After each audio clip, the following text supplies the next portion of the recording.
So you guys know Ali Abdelaziz.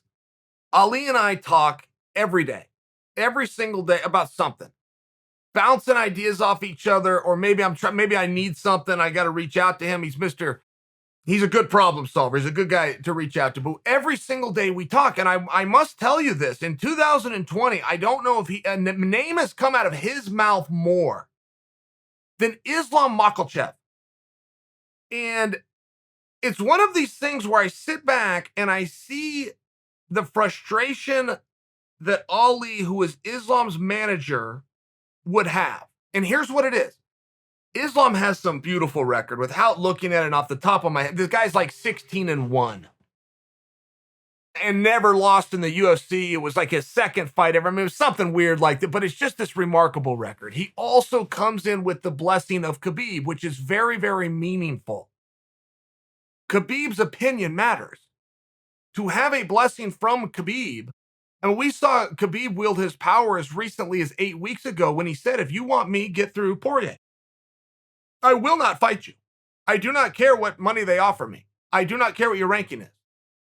I will fight you regardless of the money and regardless of your rank. I will fight you if you beat Poirier. So every 55-pounder in the world is lining up trying to get, okay, what do I got to do to fight Poirier? Sounds like I got my marching papers. I only bring that to you because when Khabib speaks, it comes with a level of power. Influence. That's the word I'm looking for. Khabib leaves the sport, and he ideally would like to leave it in Islam's hands. But Islam does not have the marketability or the ranking of Khabib, and there is a false perception, arguably false, that sure, he's Khabib's choice, but he is not the next best thing, and he is not Khabib. And if he's not any of those things, then why would we want him? Right? This is the struggle, though. Every athlete comes with a story. Every athlete comes with a certain level of struggle. So then as you tie it in to Islam, you take other studs within the division that are very meaningful with very big names, and Islam's going after him. Islam is willing to do his part. I am as good as advertised, but I will prove it. But I need somebody to give me that opportunity. One of those guys that did give him the opportunity was Kevin Lee. Now, that fight didn't happen, but Kevin Lee did accept it.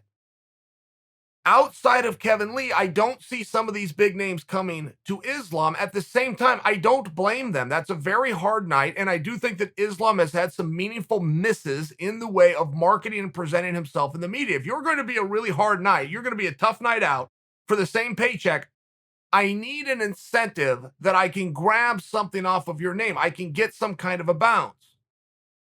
I can't take that from you. I take whatever it is you bring.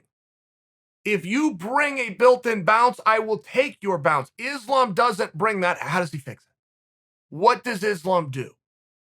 It's not a matter of just calling out studs. That's a step. That's a piece of this whole thing. But it's not the whole thing.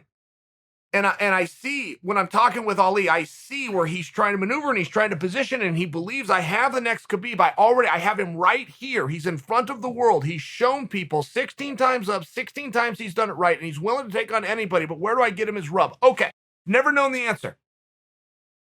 I've never had an opinion on the answer. I feel as though I have it now for the first time, and it's 2 words: Charles Oliveira. I do not know who Charles is repped by. Possibly he's repped by Ali and they just see a washer. I don't know. I'm adding to the story now. I'm just sharing with you. Oliveira has thrown this division into a wrench. But Oliveira is not Francis Ngannou. I bring Francis into this example because when Francis beat Rosenstruck, Dana went to the press conference, and this is looming in the future. 7 weeks in the future is Stipe versus Cormier. Dana goes to the press conference that night and says Francis will not fight anybody except for a world title next. I don't know if that's going to be Cormier. I don't know if it's going to be Stipe. He's going to fight for a world title next. That is the only time I have ever seen Dana do that, when a fight is looming, because that means you're taking a number 1 contender and you're putting him on ice. I've seen a number of perceived number 1 contenders come out and say, I will sit. I will sit for the opportunity. Never once has it gone their way, and never once have they declared this accurately. It just doesn't work that way. This is a sport. If you don't stay on top of it, you're going to get passed by. Francis Ngannou was so devastating. He was so overwhelmingly devastating with the field. The only responsible thing you could do with him was reserve him for a title fight. I share that with you to juxtapose against Charles Oliveira. He's shown us how good he is. His resume is beautiful. He's done a great job. He is not devastating enough, and he has not done a good enough job that we stick him on ice for a number one contender spot and wait for the rest of the bracket to play out. Is Khabib coming back? What happens with Poirier and Conor? Are we right that Chandler and Gaethje are going to get in there? Oliveira is not good enough or big enough or hot enough to wait a potential 6 months to answer. So Oliveira is going to do something. Oliveira wouldn't disagree with me. Oliveira would, if he was sitting here right now, he would happily tell you, Chael's right, I am not waiting until June of next year. I am a prize fighter. I must fight to get the prize. No problem. But that appears to be the one that you could manipulate. And nobody is lining up to fight Oliveira. Oliveira's in a very good spot. Sounds like I'm pulling him down, saying he's not next in line. I'm right about that. I'm not pulling. He's in a great spot. He's just not next. He's close, but he's not there. Oliveira, if you go back purely by the numbers, you take the one name recognition of Tony Ferguson out of it. If you go back just by the numbers, undefeated X amount of days, won this many rounds without being blemished, Islam Makhachev can match him everywhere and in some beat him.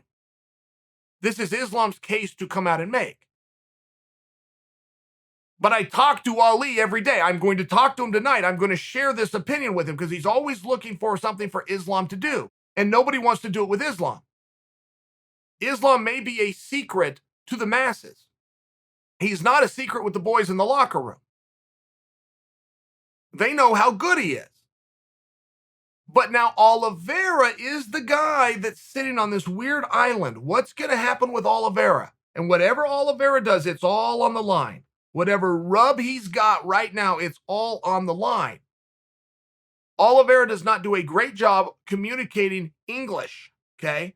Neither does Islam. But Oliveira is huge in certain parts. He's big here. He's huge in certain parts. Same with Islam. Islam is huge in Russia, in Dagestan, in those Eastern blocks. Huge. They're going to need to make that case to North America where the decision will be made, but I think that they can balance each other out very well. I also don't think that there's anything meaningful for Islam to do. And I mean, sure, we can rinse and repeat and give him 3 fights a year and strong arm somebody into it, just like every other fight that you make. Sure we can, or we can get ahead of this thing. Something tells me Oliveira is the bear that isn't going to take kindly to being poked. Something tells me that. I think that I'm right. Nobody's poking at him. I think this is Islam's move. I think it is his best move. I think it needs to be tomorrow's move.